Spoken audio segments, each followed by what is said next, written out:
Hey guys, welcome back. So today we're working on the Honda Foreman. I noticed that when we were snow plowing, the fan wasn't coming on. It was getting a little warm.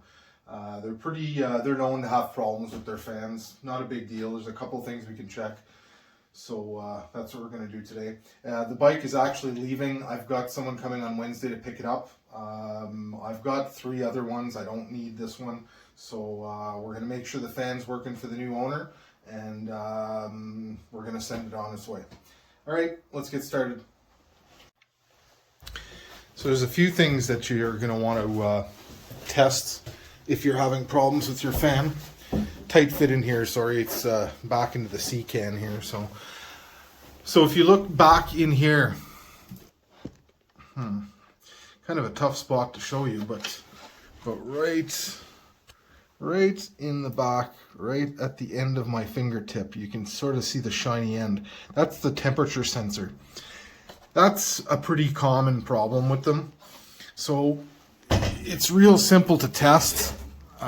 What you do is the wire for the sensor, which is right here in my hand, I unplugged it from there.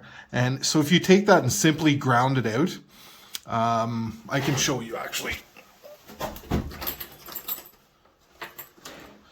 So we got the key on there now. So if you take your wire and short it out, or ground it out, I should say. There, you can hear the fan come in right there. Come on, sorry. So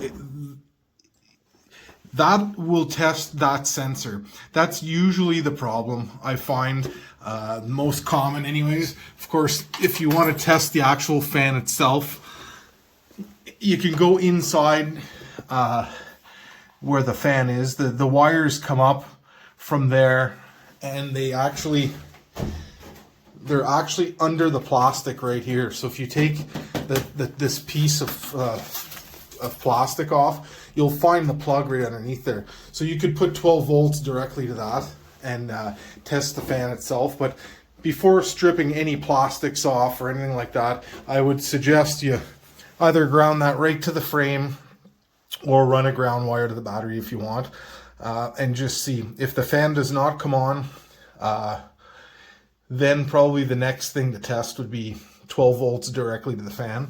You can actually run a ground and a 12 volt just to be sure that it's not a ground issue as well. So those are the simplest ways, or the simplest 2 things to check. Get those out of the way.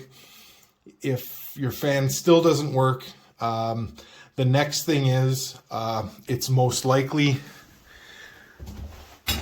the fan relay box or the fan control box. I'm not really sure what they call it, but it's underneath the plastic here. If you've got a winch, it's behind your winch. There's 2 boxes.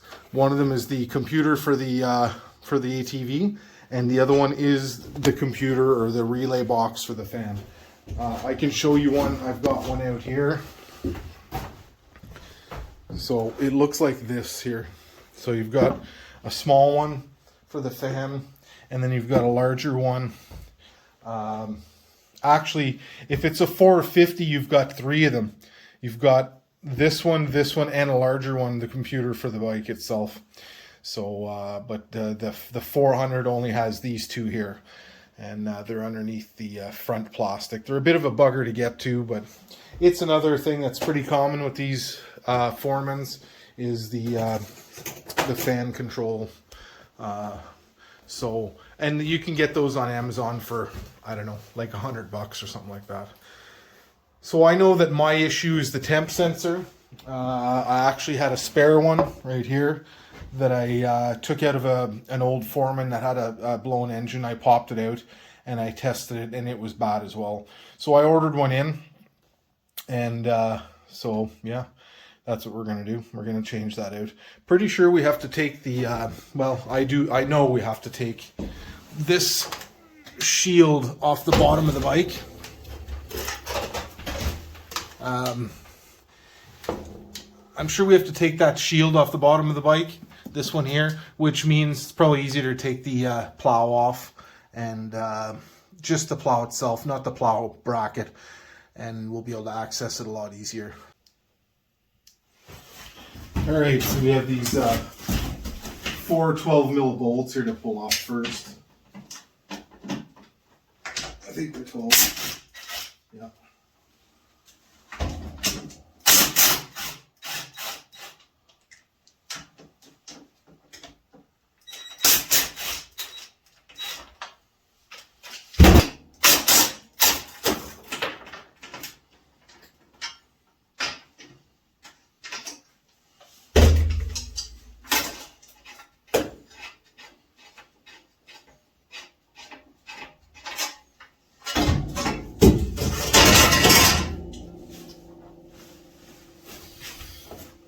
Alright, and you can get a slightly better view here of the sensor. So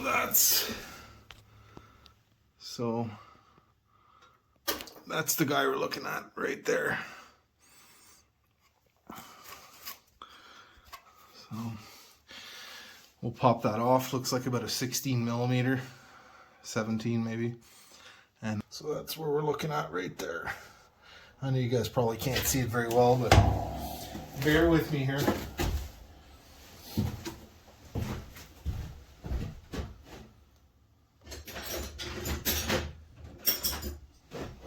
Go with a 16 or 17. Let's see if we're close. Not a 16. Yeah, 17. So there. I'm going to get the other one ready because I have a feeling that we're going to be losing some oil as soon as I take that out of there.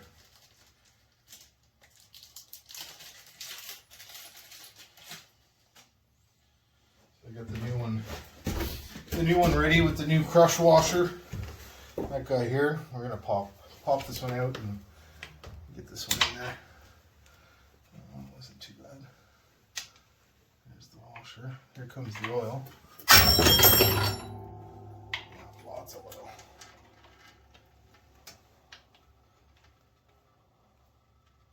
Huh. Not sure if you guys can see anything I'm doing, but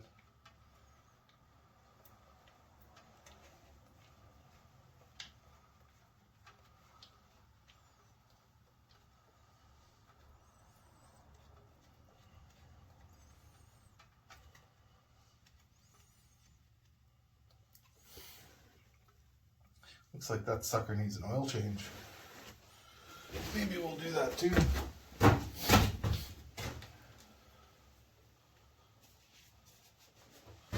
Since we lost half the oil anyways.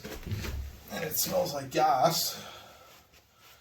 Because I did have a flooding carburetor for a little while, which I've since fixed, but it probably needs a good oil change. So there we go. That's all there is to it. Oil doesn't look very good.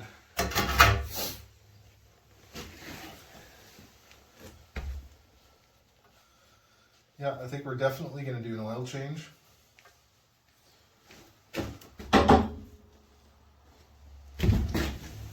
That's the other sensor here.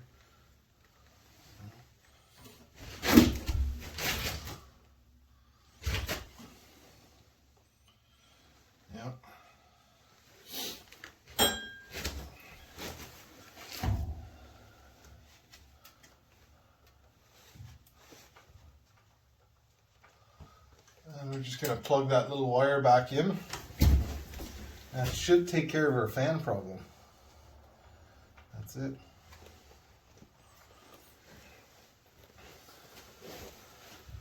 All right.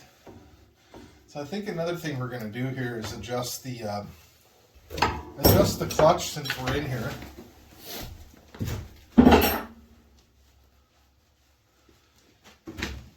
Which is fairly simple as well. That's your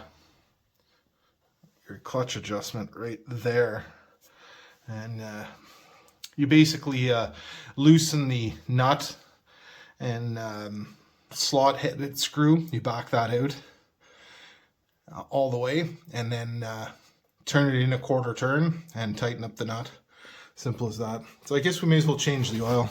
There's the drain bolt for the oil, so we'll pull that out, but we'll have to put the bike down for that because it's not going to drain out up in the air like this. So okay, I'll get organized here and bring you right back. All right, so we're looking at this bolt here. So you want to loosen that. It's a 14 millimeter. Then you're going to go in there. I don't know if I can do this without blocking your view. You go in there and you loosen this sucker until you feel a little bit of resistance, which is instantly. Okay, so this one is pretty much adjusted all the way, or it was too tight, one of the two. Anyway, so once you loosen it to where there's resistance, which is right there, you turn it back in a quarter turn. So that's where I want to be there. Now I'm just going to tighten that nut back up.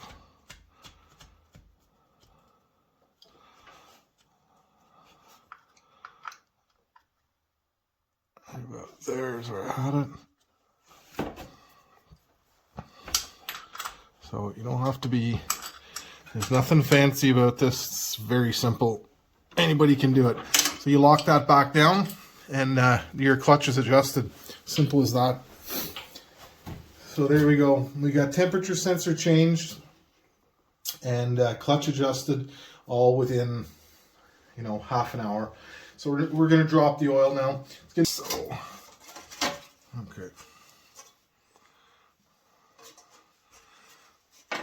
So we got our 12 mil. This is a 95, so it lived on a farm prior to me getting it.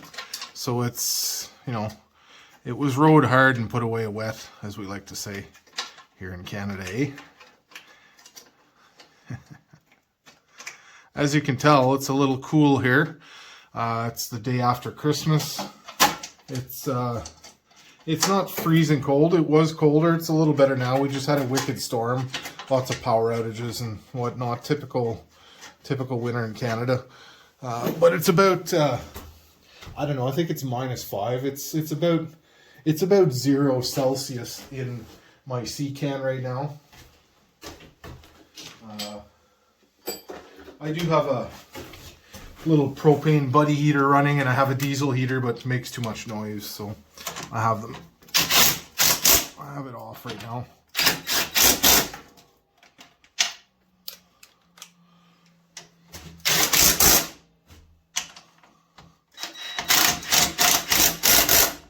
There we go. So that's back on. Drain bolt is right there for the oil. I'm just going to put it down so we don't make a mess before I pull the plug on it.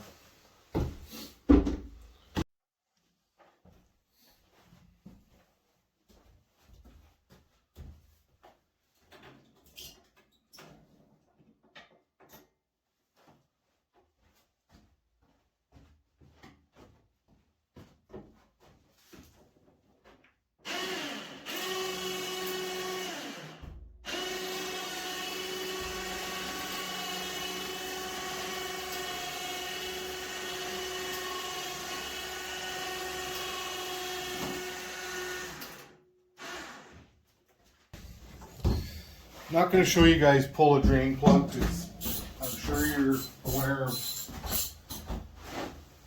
I'm sure you know how to do that.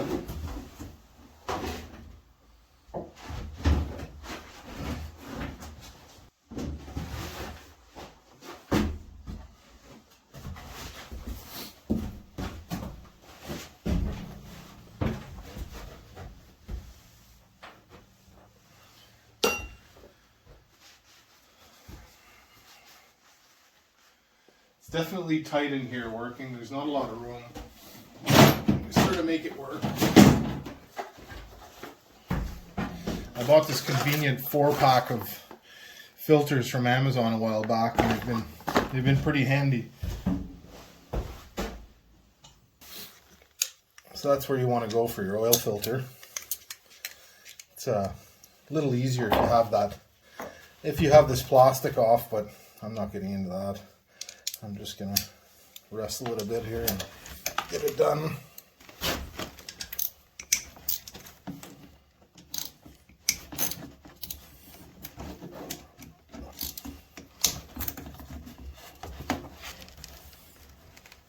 Of course, I rebuilt this motor, I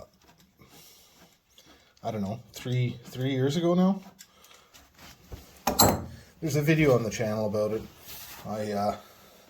I picked this thing up from a farmer that I think had a 10-year-old son that used to beat on this thing pretty hard, and when I got it, there was a long list of issues with it, and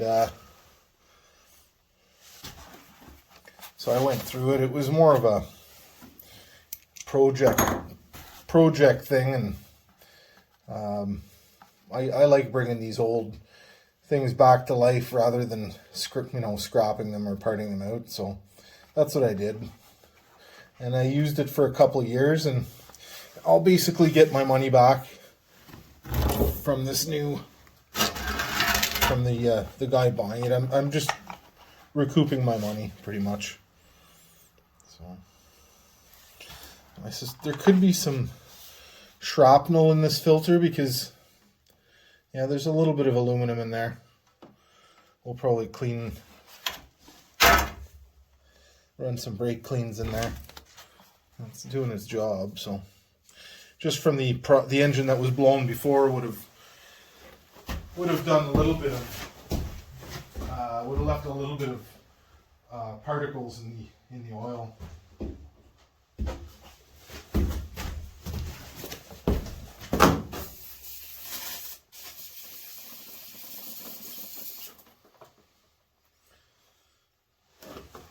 So I just hit that with a little bit of brake cleans.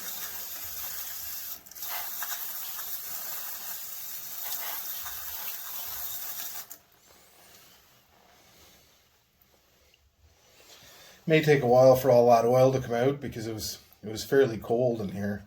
I had it running for a few minutes, but probably not long enough.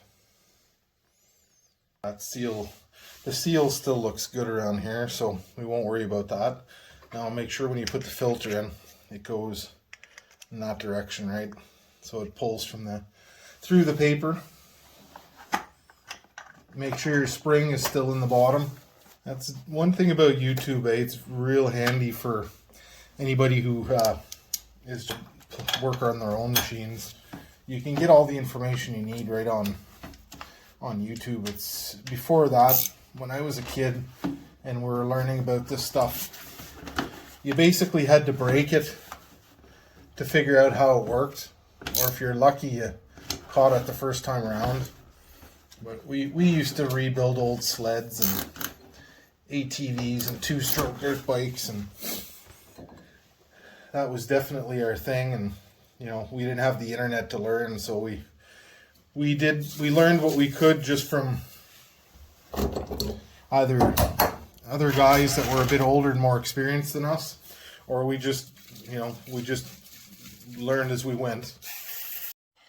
All right, so we're almost ready for the oil. It's still trickling out of there slowly, but won't be long. So yeah, we got the filter in place. We're just going to pop that drain plug back in to 17 mil in the bottom, the opening of the skid plate. And once we get that drain plug back in, we'll throw in 3 quarts of this Rotella T 1540. Make sure similar. That's the most cost-effective way.